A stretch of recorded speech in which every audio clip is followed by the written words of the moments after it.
যখন যার প্রয়োজন হয় তখনই সে আমায় নক করে, কিন্তু আমি কাউকে ফিরিয়ে দিইনি।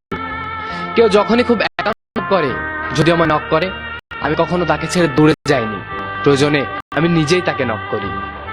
কারো খুব কথা বলার মতো একজনকে দরকার হলে সে যত রাত অব্দি কথা বলে, আমি কখনো তার আগে তাকে বাই বলিনি। কিন্তু আমার একা লাগলে সেদিন আমি কাউকে নক করে পাইনি। আমারও কাউকে কিছু বলার জন্য বুক ফেটে গেলেও আমার কথা শোনার সময় কারো হয়নি। উল্টো যেদিন আমি কারো উপস্থিতি প্রয়োজন বোধ করি, সেদিন কাউকে অনলাইনে দেখি না, ফোনে পাই না।